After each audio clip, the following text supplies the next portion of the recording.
तो श्रावण का जो महीना है वो बहुत स्पेशल है, मतलब हर एक रूप से स्पेशल है। इस साल सावन जो है वो 19 अगस्त तक है और एक ऐसा स्पेशल सावन है जो 72 सालों के बाद आया है। सावन का बहुत ज़्यादा महत्व है, चाहे हम साइंटिफिक रूप से देखें तो भी बहुत महत्व है, अगर हम माइथोलॉजिकली देखें तो भी हमारे बहुत महत्व है, अगर हम हमारे हिंदू कल्चर के हिसाब से बात करें तो भी सावन का बहुत महत्व है।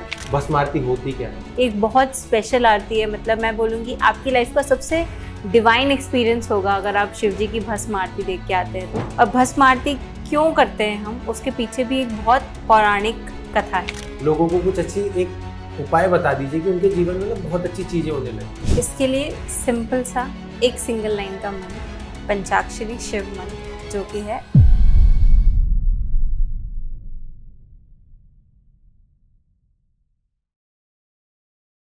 तो मैम, जैसे आज सावन के महीने में आप स्पेशल हमसे जुड़े हो और हमारी ऑडियंस को आज बताने वाले हो कि सावन में लोगों को क्या करना चाहिए, क्या नहीं करना चाहिए। सावन में लोग इतने अच्छे काम करते हैं, लोग मंदिर जाते हैं, अपना मनपसंद वर मांगते हैं, वधु मांगते हैं, अपनी नौकरी के लिए प्रार्थना करते हैं, अपने घर में बरकत हो, खुशी आए। तो आज स्पेशल एक एपिसोड हमारे साथ डॉक्टर कांची साहू मैम जुड़ी हैं, जिन्होंने आज बताएंगे कि आपकी जिंदगी में परिवर्तन कैसे आ सकता है, आप क्या गलत कर रहे हैं, क्या सही कर रहे हैं। तो मैम एक बार प्लीज लोगों को बताइए कि शिवजी जी का महत्व हमारे जीवन में क्या महत्वपूर्ण रखता है। Thank you so much sir. And मुझे बहुत अच्छा लग रहा है कि सावन के मौके पे मैं आपके साथ बैठी हूँ और हम ये स्पेशल एपिसोड कर रहे हैं। अगर सावन की मैं बात करूँ तो इस साल सावन जो है वो 19 अगस्त तक है और एक ऐसा स्पेशल सावन है जो 72 सालों के बाद आया है। इसमें स्पेशल ऐसा है कि इस बार 5 सावन सोमवार हैं और 5 सावन सोमवार में पहला जो दिन है सावन का वो भी सोमवार है और जो आखिरी दिन है सावन का वो भी सोमवार है। ये एक ऐसा, मैं बोलूँगी, स्टार्स का मिलन है या एक ऐसा उपलक्ष्य है जो 72 सालों के बाद आया है। तो ऑब्वियसली बहुत इंपॉर्टेंट है और इसमें हम सबको यूज़ करना चाहिए टाइम पीरियड, ताकि हम शिव से बेटर कनेक्ट हो सकें, हम अपने आप से बेटर कनेक्ट हो सकें और जो हमारे लाइफ के इश्यूज़ हैं हम उनसे ज़्यादा बेटर कनेक्ट हो सकें। अगर सावन मास की बात करें तो जो सावन का महीना है, जो हम बचपन से सुनते आ रहे हैं कि मतलब हर कोई हरे रंग में घूम रहा है, मैं भी आज स्पेशल ग्रीन कलर पहन के आई हूँ। तो सावन की बात करें तो सावन का बहुत ज़्यादा महत्व है, चाहे हम साइंटिफिक रूप से देखें तो भी बहुत महत्व है, अगर हम माइथोलॉजिकली देखें तो भी हमारे बहुत महत्व है, अगर हम हमारे हिंदू कल्चर के हिसाब से बात करें तो भी सावन का बहुत महत्व है। अब जैसे अगर मैं माइथोलॉजिकली बात करूँ या जो हम आज तक हमारे बचपन से देखते हुए आए हैं, तो पहली चीज़ की सावन में जो सावन शब्द है इसका मतलब क्या है ना। तो सिर्फ सावन वर्ड है, इसके 2 अर्थ हैं। पहला तो कि श्रावण नक्षत्र और दूसरा श्रावण, ये जो दोनों शब्द हैं जिसमें श्रावण नक्षत्र, तो हमारे हिंदू कल्चर में जो सारी चीज़ों की रचना की गई है, भले वो किसी महीने का नाम रखना हो, कोई भी त्योहार का नाम रखना हो, वो बहुत सोच समझ के रखा गया है। जो कि हम जो नॉर्मल आपस में मंत्र भी बोलते हैं, मैं कह रही हूँ आप सिर्फ ओम का उच्चारण करते हैं या आप सिर्फ ओम नमः शिवाय भी बोलते हैं, तो जो आपकी ब्रीदिंग प्रैक्टिस होती है ना, वो सब ऐसी चीज़ें हैं जो अगर हम बैठ के सोचे तो हमको लगेगा कि हमारे जो एंसेस्टर्स थे वो कितने एडवांस थे। उसी तरीके से जो नक्षत्र, यानी कि किसी भी महीने का, जैसे मान लीजिए कि हम श्रावण मास की बात कर रहे हैं, तो अगर किसी भी महीने में जो फुल मून होता है यानी कि पूर्णिमा के दिन जो भी नक्षत्र डोमिनेटिंग होता है, जैसे श्रावण में श्रावण नक्षत्र जो है वो डोमिनेटिंग होता है, तो उस नाम से हमने श्रावण मास रखा। जैसे और एग्जाम्पल के लिए मैं बात करूँ, हम बोलते हैं कार्तिकेय चल रहे है ना, तो उसमें कृतिका नक्षत्र जो है वो डोमिनेंट होता है, इसीलिए हम उसको, उसका जो नाम है, जो महीने का नाम है, उस हिसाब से रखते हैं। और जो श्रावण नक्षत्र है, अगर उसकी कैरेक्टरिस्टिक्स की बात करूं या उसकी एनर्जी की बात करूं, तो एक ऐसा, मैं बोलूँगी, तारों का मेल या ऐसा एक नक्षत्र या एक ऐसी एनर्जी जो हमें हेल्प करती है ये जानने में कि हम कैसे हमारे डीपर नॉलेज से कनेक्ट कर सकते हैं, हम कैसे डिवाइन से कनेक्ट कर सकते हैं, हम कैसे हमारी साइकी की एबिलिटीज़ को बढ़ा सकते हैं। अगर साइंटिफिक लेवल पे लेके जाऊँ तो साइंटिफिक में भी सब बोलते हैं, आज आप किसी भी डॉक्टर से बात करेंगे तो वो आपको यही सजेस्ट करेगा, किसी भी डाइटिशियन से बात करेंगे तो भी वो आपको यही सजेस्ट करेगा कि आप जब तक सावन चल रहे हैं तब तक आप नॉनवेज मत खाइए। क्यों? या जब तक आप थोड़ा लिक्विड डाइट पे रहिए। क्योंकि ये जो महीना है, जो सावन का समय है, ये होता है हमारा डिटॉक्सिफिकेशन के लिए। आप जितना ज़्यादा अपनी बॉडी को डिटॉक्सिफाई करेंगे, अल्कोहल नहीं लेंगे, आप नॉनवेज नहीं खाएंगे, आप किसी को गाली नहीं देंगे, आप अपने विचार अच्छे रखेंगे, जितना ज़्यादा आप अपने माइंड, बॉडी, सोल को जितना डिटॉक्सिफाई करेंगे, आप उतना इस महीने का इस्तेमाल कर सकते हैं। वहीं श्रावण का जो दूसरा अर्थ है वो है कि सुनना। अगर आपसे कोई कुछ कह रहा है, तो आजकल ऐसा होता है कि हम इंतजार कर रहे होते हैं कि इसका सेंटेंस खत्म हो तो मैं रिप्लाई करूं ना। अगर आप किसी से भी बात करेंगे तो आप सामने वाला ये नहीं सोचता कि इसका पर्सपेक्टिव क्या है, ये सोचता है कि जल्दी से बताए तो मैं इसका काउंटर दूं, है ना। तो जो सावन का महीना है, इसमें श्रावण जो शब्द है उसका ये मतलब होता है कि सुनो। आप कथाएं सुनो, आप भगवान की कथा सुनो, आप शिव पुराण सुनो। आप कुछ नहीं सुन सकते तो अपनी गुरुओं की बात सुनो, है ना। तो जब इंसान शांति से, शांत दिमाग से, शांत मन से सुनता है तो वो अपनी लाइफ में बेटर चीज़ें कर पाता है, बेटर ग्रोथ कर पाता है, एक नया पर्सपेक्टिव जान पाता है दुनिया के बारे में। तो श्रावण का जो महीना है वो बहुत स्पेशल है, मतलब हर एक रूप से स्पेशल है। भोलेनाथ की बात करें तो वो इतने भोले हैं कि मैं आपको एक कहानी बताना चाहूँगी कि शिवजी, एक चोर जाता है मंदिर में चोरी करने के लिए। वो शिवजी के मंदिर पहुंचता है और उसे मंदिर में कुछ नहीं मिलता, तो वो सोचता है मैं इतनी मेहनत करके आया हूँ आधी रात में, कुछ तो लेके जाऊंगा। तो वो शिवलिंग के ऊपर खड़ा होता है और ऊपर जो जिससे जल प्रवाहित होता है उस मटके को ले जाने को सोचता है कि मैं ये उठा के ले जाता हूँ, कुछ तो मिलेगा। वो जैसे ही ऊपर शिवलिंग के खड़ा होता है, शिवजी प्रकट होते हैं और कहते हैं कि लोग मुझे फूल चढ़ाते हैं, बेलपत्र चढ़ाते हैं, तूने मुझे खुद को ही मेरे ऊपर चढ़ा दिया। तो भोलेनाथ इतने भोले हैं कि अगर आप सच्चे मन से करोगे और मन से नहीं भी करोगे तो अगर उन्हें प्रसन्न होना होगा तो बिल्कुल होंगे। लेकिन हमारा भी फर्ज बनता है कि हम कुछ चीज़ों का ध्यान रखें। तो जो चीज़ें हमें नहीं करनी चाहिए वो मैं आपको बता देती हूँ। जब भी हम चावल चढ़ाते हैं शिव जी को, ठीक है, तो हमको एक एक दाने को देखना है कि कहीं वो टूटा हुआ तो नहीं है। कभी भी टूटा हुआ तिनका या चावल का दाना हमें शिवलिंग पर नहीं चढ़ाना है। उसके अलावा जब भी हम शिव जी की पूजा करते हैं, चाहे हम शिवलिंग की पूजा कर रहे हो, हमेशा शिव परिवार को भी पूजना चाहिए। लोग क्या करते हैं, सिर्फ शिव जी का नाम लेते हैं, बाकी सब फैमिली मेंबर्स को छोड़ देते हैं। और भोलेनाथ तो है ही फैमिली ओरिएंटेड इंसान, है ना। तो जितना ज़्यादा हम बाकियों को मिलाकर, जब हम शिवलिंग पे भी जाते हैं तो आपने देखा होगा कि सीधा शिवलिंग पर नहीं डालना चाहिए जल, है ना। उसमें भी तरीका है कि कैसे शिवलिंग पर जल डालना चाहिए। जब भी आप शिवलिंग पर जाएं और आप जल चढ़ा लिया आपने, उसके बाद आप जब बेल पत्र चढ़ाएंगे तो बहुत ज़रूरी है एक चीज़ को समझना कि जो बेल पत्र है उसमें 3 पत्तियां होनी चाहिए और तीनों में कहीं पे भी कुछ कट नहीं होना चाहिए। और आप हमेशा जो सॉफ्ट सरफेस है वही शिवलिंग के ऊपर चढ़ाएंगे।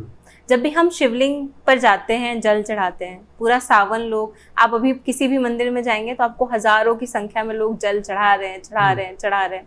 बट क्यों चढ़ा रहे हैं? तो इसके लिए जानना ज़रूरी है कि जब समुद्र मंथन हुआ था, समुद्र मंथन के समय सब लोग थे, दानव थे, हमारे देवगण थे, सब लोग लगे हुए थे कि सबको अमृत चाहिए, अमृत चाहिए, अमृत चाहिए। सबने अमृत तो ले लिया, बचा विष।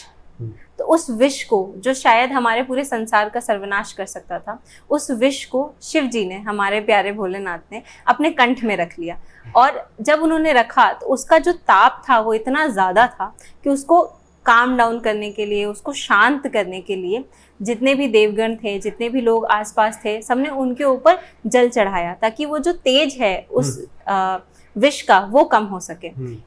यही सेम जब सब लोग चढ़ा रहे थे जल, तभी इंद्रदेव ने वर्षा की। जब उन पे वर्षा हुई तो वो थोड़े शांत हुए। जो विष था उसका जो जलन थी, या ये कह लीजिए जो तप था, वो कम हुआ। तो शिव जी प्रसन्न हुए। उन्होंने इंद्रदेव को कहा कि अब इस पूरे श्रावण मास में जब भी कोई मेरे ऊपर जल चढ़ाएगा तो वो जो भी मनोकामना मांगेगा मैं वो पूरी करूँगा। इसीलिए हमारा जल चढ़ाना ज़रूरी है, इसीलिए हम ठंडी चीज़ों को चढ़ाते हैं। और यही रीज़न है कि मना किया जाता है कि तुलसी नहीं चढ़ानी है हमें, टूटे हुए दाने नहीं चढ़ाने हैं हमें। जब भी आप जल चढ़ा रहे हैं तो जल भी सारे परिवार को चढ़ाना है शिवलिंग पे, ना कि सिर्फ और सिर्फ शिवलिंग पर।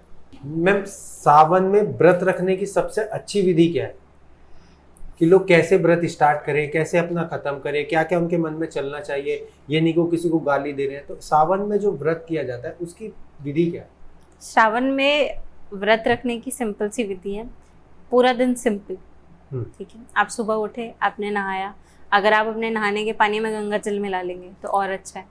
आप नहाएं, आप अपना सुंदर सी थाली सजाएं शिव जी के लिए, शिव मंदिर जा सकते हैं तो ठीक है, नहीं तो आजकल शिव मंदिर में भी इतनी भीड़ होने लगी है कि बामुश्किल आपको 5 सेकंड भी नहीं मिलते शिव जी के साथ। तो आप अपने घर में जो आपके शिव जी के साथ, अगर शिव गौरी के साथ भी मूर्ति है या आपके पास फोटो भी है, तो आप उससे भी कर सकते हैं। ज़रूरी नहीं है कि आप 200 किलोमीटर तक चल के जाएं ताकि आप शिव जी की पूजा कर सकें, ऐसा बिल्कुल नहीं है। आप जितना सिंपल, जितना अच्छे मन से पूजा कर सकते हैं उतना करिए।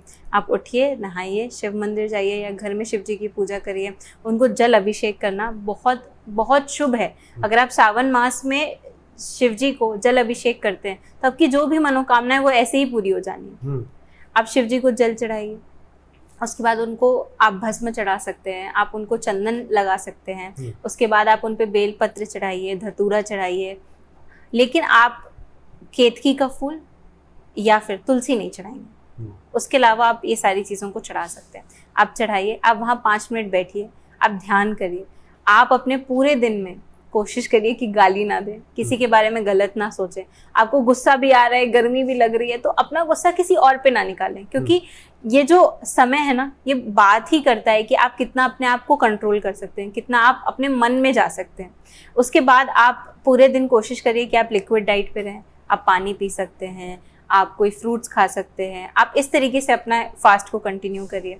आप सुबह अगले दिन उठिए, उसके बाद वापस मंदिर जाइए, शिव अभिषेक करिए, लौटते में आप दान करिए। दान करना बहुत महत्वपूर्ण है। अगर आप सावन मास की बात कर रहे हैं, आपका व्रत तभी पूरा होगा जब आप अगले दिन जाएंगे, शिव अभिषेक करेंगे और उसके बाद दान करेंगे। आप दान में कोई भी अनाज दान कर सकते हैं, आप जो भी आपके मन में है या जो भी आपके पॉकेट फ्रेंडली है, आप वो चीज़ का दान करिए, अच्छे मन से दान करिए।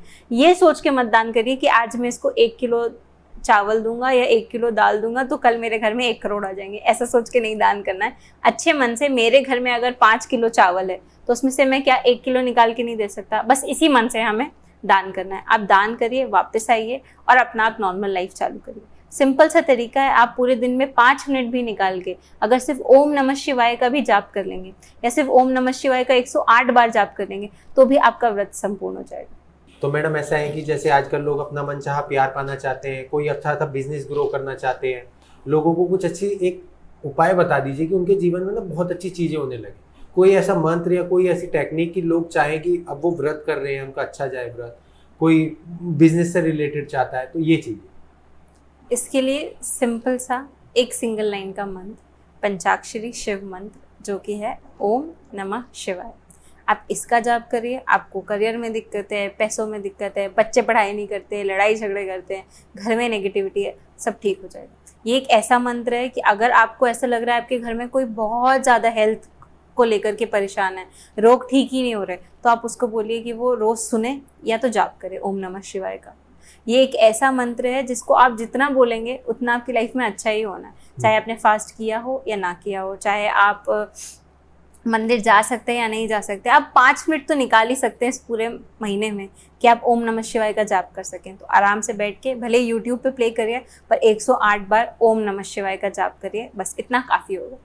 जैसे शिव जी देंगे तो कितना देंगे, एक बार बताइए। जब अगर शिव जी खुश हो जाते हैं तो कितना देते हैं? शिव जी जब खुश हो जाते हैं तो इतना देते हैं कि आपके पास जगह कम पड़ जाएगी, लेकिन फिर वो बड़ी जगह भी देंगे। तो हम जैसे शिवलिंग पे जो जल चढ़ता है उसका एक निश्चित टाइम भी होता होगा कि क्या टाइम होता है, तो उसका टाइम क्या होगा? कि जैसे शिवलिंग पर ये नहीं कि दोपहर में 12 बजे भी आ रहा है जल चढ़ाने, सुबह 4 बजे चढ़ाए, तो एक नियमित टाइम क्या है जल चढ़ने का? नियमित टाइम आप ऐसे समझिए कि अगर आपके घर में गेस्ट आने होंगे तो आप क्या टाइम सोचेंगे? आप चाहेंगे कि आधी रात को आके घंटी बजा रहे हैं, बोल रहे हैं कि खोलो खोलो हम आ गए, आपसे मिलना है, ऐसा तो नहीं हो सकता ना। बस वैसे ही शिव जी भी हैं तो उनका भी कोई दिनचर्या तो होगा। तो हमें कोशिश करनी चाहिए कि हम या तो ब्रह्म मुहूर्त में अपने घर पे साधना करें। ब्रह्म मुहूर्त में कोई ज़रूरत नहीं है 3 बजे मंदिर के सामने लाइन लगाने की। आप ब्रह्म मुहूर्त में अपने घर में साधना करिए, शिव जी का नाम लीजिए, शिव जी का मंत्रों का उच्चारण कीजिए, शिव कथा सुनिए। फिर आप सुबह 6 बजे से लेकर के 9 बजे तक, मैक्स में कह रही हूँ 9 बजे तक आप जाकर पूजा पाठ करके लौट आइए। जैसे कि आपने बोला कि लोग तो आजकल 12-1 बजे तक लगे रहते हैं, तो ये सब करने की ज़रूरत नहीं है। और रही बात शाम की, तो शाम को भी आपको कोशिश करना चाहिए या तो सूर्य अस्त के 1 घंटे पहले या सूर्य अस्त के 1 घंटे बाद, बस उसी टाइम ड्यूरेशन तक हमें करना है। ये नहीं कि हम लगे हुए हैं, ऐसा बिल्कुल नहीं करना। उन्हें भी थोड़ा आराम देना चाहिए। तो मैम शिव जी का ऐसा कौन सा मंदिर है जो सबसे ज्यादा प्रचलित है इंडिया? इंडिया में तो शिव जी के बहुत सारे ज्योतिर्लिंग हैं, पर जो एक मेरे दिल के सबसे करीब है वो है महाकाल। तो महाकाल उज्जैन में ऐसा क्या है कि लोग इतना प्रभावित होते हैं कि लोग वहां तक जाते हैं? महाकाल उज्जैन में ऐसा क्या नहीं है। महाकाल उज्जैन में विश्व की सबसे बड़ी मरकरी वाली शिवलिंग है। एक ऐसा रूप है शिव जी का जिसपे अगर आपने वहाँ बैठ के साधना की है, या अगर आप वहाँ बैठ कर सिर्फ ओम नमः शिवाय का जाप कर रहे हैं, तो आपकी जो साइकिक एबिलिटीज़ हैं या जो आपका डिवाइन से कनेक्शन है वो इतना स्ट्रांग हो जाएगा कि आप सोच भी नहीं सकते। वहाँ पे माँ का शक्ति पीठ है, वहाँ पे काल भैरव है, वहाँ पे महाकाल खुद हैं, वहाँ पर इवन जो पहले समय देखा जाता था वो तक सारी चीज़ें बनी हुई हैं। तो मैं बोलूँगी कि मेरे लिए तो मेरे घर के भी पास है, और मेरे लिए सबसे अच्छी जो शिव जी का जगह है या बहुत फेमस जगह है, मैं उसे महाकाल उज्जैन ही मानूंगी। अगर आपको काल सर्प दोष है या आपके कुंडली में कोई मंगल दोष है तो भी आप उज्जैन जाकर के उस चीज़ की पूजा करा सकते हैं। मैम, भस्म आरती आज के टाइम में ना लोग बहुत चाहते हैं कि भस्म आरती देखना चाहते हैं, भस्म आरती होती क्या है? तो एक बार प्लीज मैं चाहता हूँ कि मुझे भी पता चले कि आखिर भस्म आरती है क्या। उज्जैन जो है उसे शिव जी की नगरी कहा जाता है। एक ऐसा स्थान जो 12 ज्योतिर्लिंग में से एक है, जिसे महाकालेश्वर ज्योतिर्लिंग कहा जाता है। ये जो ज्योतिर्लिंग है या ये जो मंदिर है, ये पूरे भारत में इकलौता ऐसा मंदिर है जिसमें 6 बार आरती होती है। और उसमें जो सबसे पहली आरती होती है सुबह के 4 बजे, वो होती है भस्म आरती। और भस्म आरती क्यों करते हैं हम, उसके पीछे भी एक बहुत पौराणिक कथा है। आप कहेंगे तो मैं उसके बारे में बात करूँ। तो पौराणिक कथा के अनुसार एक राक्षस था जिसका नाम था दूषण। तो ये जो दूषण नाम का राक्षस था, ये उज्जैन में बड़ी तबाही मचा रखी थी इसने। सब लोग हैरान परेशान कि क्या किया जाए, क्या किया जाए। तो सब लोगों ने शिव जी का आवाहन किया, उनसे कहा कि आप हमें मदद करिए, आप हमें इस चीज़ से बचाइए। तो जब शिव जी आए तो उन्होंने दूषण को वहीं पे भस्म कर दिया, और उस भस्म को का इस्तेमाल करके उन्होंने अपना श्रृंगार किया। और तब से ये जो जगह है जो कि उज्जैन है, इसे शिव जी की नगरी कहा जाने लगा। और उसके साथ साथ शिव जी की जो भस्म आरती है वो होने लगी। एक बहुत स्पेशल आरती है, मतलब मैं बोलूँगी आपकी लाइफ का सबसे डिवाइन एक्सपीरियंस होगा अगर आप शिव जी की भस्म आरती देख के आते हैं तो। इसे मंगला आरती भी कहा जाता है। ये होती है सुबह 4 बजे। इसमें जो पुजारी होते हैं वो धोती पहनते हैं, जो महिलाएं होती हैं उनका घूंघट रखना बहुत ज़रूरी है। और उसके अलावा इसके लिए आप स्पेशल टिकट्स भी होती है, मतलब स्पेशल आपको पास लेना पड़ता है भस्म आरती देखने के लिए। इसमें जो सूती का कपड़ा होता है उसके अंदर भस्म, यानी कि जब दह जलता है तो उससे जो राख मिलती है उसका इस्तेमाल किया जाता है, और उसको बिखरा कर शिव जी के ऊपर श्रृंगार किया जाता है। और ये पूरी आरती के समय से ढोल और ताशे बजते हैं। और एक इतना मैं बोलूँगी खूबसूरत पर आपकी लाइफ का एक सबसे बड़ा डिवाइन एक्सपीरियंस आप एक्सपीरियंस कर सकते हैं जब भस्म आरती होती है। इसके बहुत सारे महत्व हैं। जो भस्म है वो शिव जी को बहुत प्रिय है, उनसे उनका श्रृंगार होता है, और ये पूरे दिन में सिर्फ एक बार होती है। उसके बाद भी इन टोटल 6 भस्म, मतलब 6 आरतियाँ हम शिव जी की करते हैं। और जैसे अभी आपने बताया था कि काल सर्प दोष है या कोई राशि में या लोगों की, तो वो सबसे जल्दी मतलब वहाँ पे खत्म हो जाता है उज्जैन में। उज्जैन में मंगलनाथ एक जगह है जहाँ पर अगर आपको आपकी कुंडली में कोई मंगल दोष है, आपने देखा होगा कि शादी नहीं हो पा रही क्योंकि लड़की में मंगल दोष है या लड़के में मंगल दोष है, तो वो मंगल दोष की पूजा होती है। अगर आपको काल सर्प दोष है तो वहाँ पे उस चीज़ की पूजा होती है।